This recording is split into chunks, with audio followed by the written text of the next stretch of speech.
So there are a lot of things that I admire about street photography. One of which is the fact that it requires very light gear, and the camera is a lesser credible part of the creation. The camera skills required are minimum, and the output largely depends upon the person and his outlook towards his surroundings. The process of creation is most closely allied with the person than the camera, and that is simply amazing.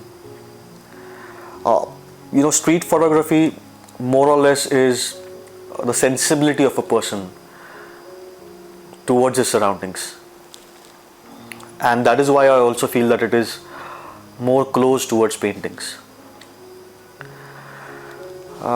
Also the fact that it can be done anywhere and everywhere, not just on the streets, without gear dynamics, is simply an outstanding aspect of street photography that I admire.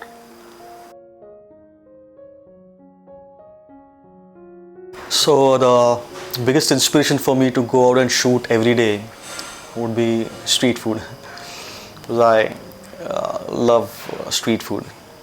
Apart from that, I draw a lot of inspiration from painters, impressionists and symbolist painters like Gustav Klimt, Caravaggio, Van Gogh, Pierre Bernard, Hopper. And there are many others, pre-photography era artists. And the craft of creating pictures as an art form really inspires me. Depicting yourself in the confines of a square and trying to express all that you have through visuals is really inspiring.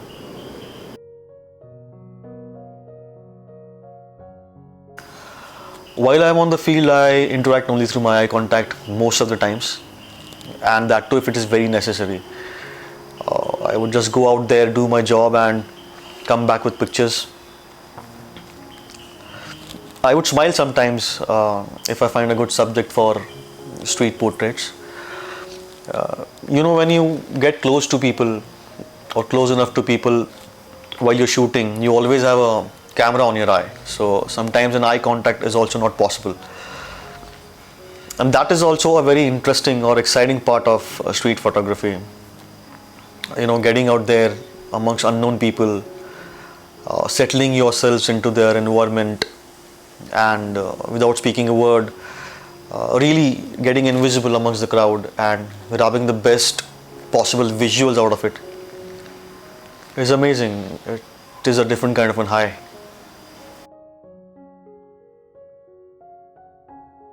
So there is no such thing that street photography has to be done only on the streets. It can be done anywhere, inside your house or also inside a plane.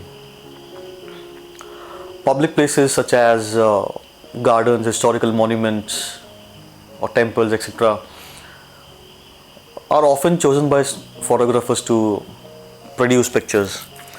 I don't want to confine myself in doing that. Although I've been visiting a historical building here in Pune quite often, I've stopped doing that now. And I've started exploring places around Pune and Mumbai. Given a choice, I would love to travel the world only for street photography.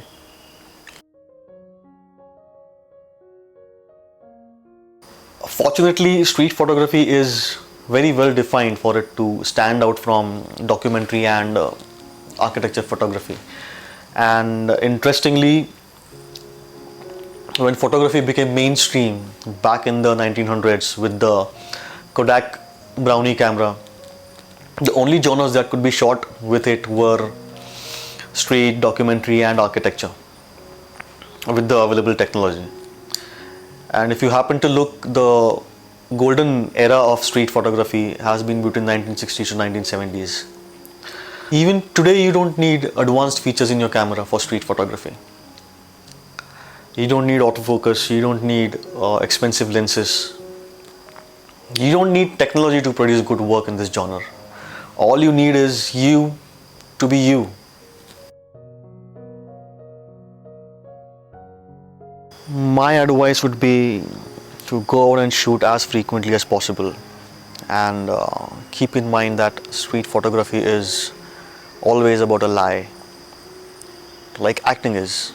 Like, actors portray themselves who they are not, and the more skillfully they lie, better is the performance.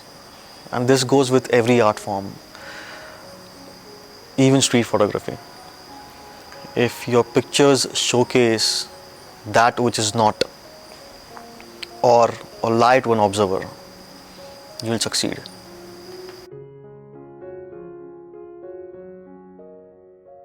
So post processing is in itself an art, and you have to be skillful at that. Also, there's a difference between post processing and editing an image. So now I shoot raw, so I have to post process my images, or let's say enhance the raw data that has been captured by the camera in terms of lights and shadows, or contrast, or making the white balance right. Editing, on the other hand, involves adding or subtracting objects or subjects in your pictures, or even changing the color from red to blue, which I don't do. I only post process my images to make them look neat, or maybe get them closer to reality.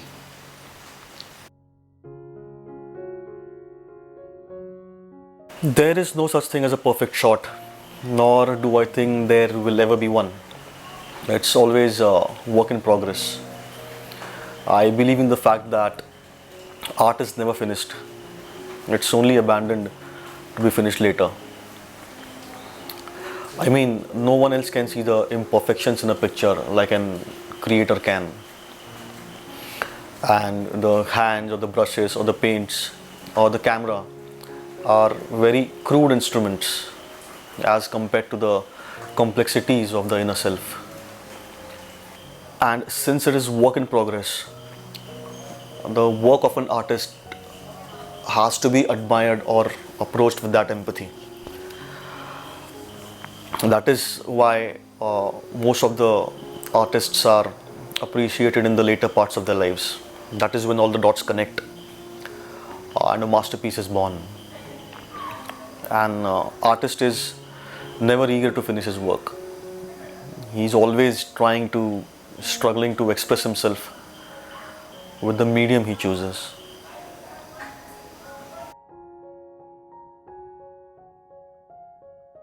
So there are so many sub-genres in street photography, like layers, figure to ground, juxtaposition, that one technique wouldn't be really enough for everything. However, I would be most comfortable if I have a good cup of tea before I start my shoot, and also when I know where I am going to eat after my shoot. So basically, it's a span of minimum 2 hours of putting yourself into creating out of a very dynamic situation. It is intense, and indulgence is important.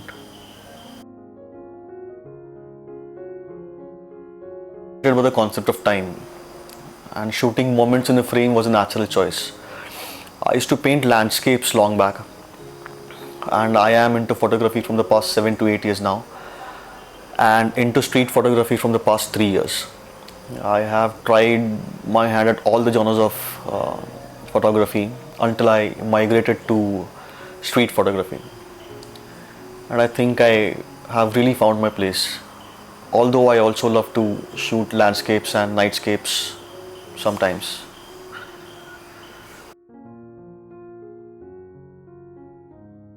I think I'll be able to do that.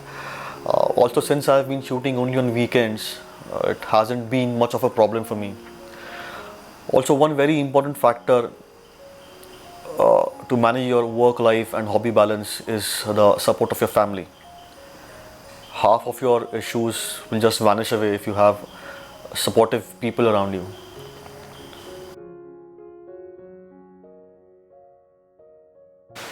So when you see the rush of life in the real world, out there on the streets, with people always seeking for what they want, which is justified, the only thing that I've learned is to be a part of it. And maybe forgive yourself and others as much as possible. Be patient and not get disappointed if you're not getting what you want.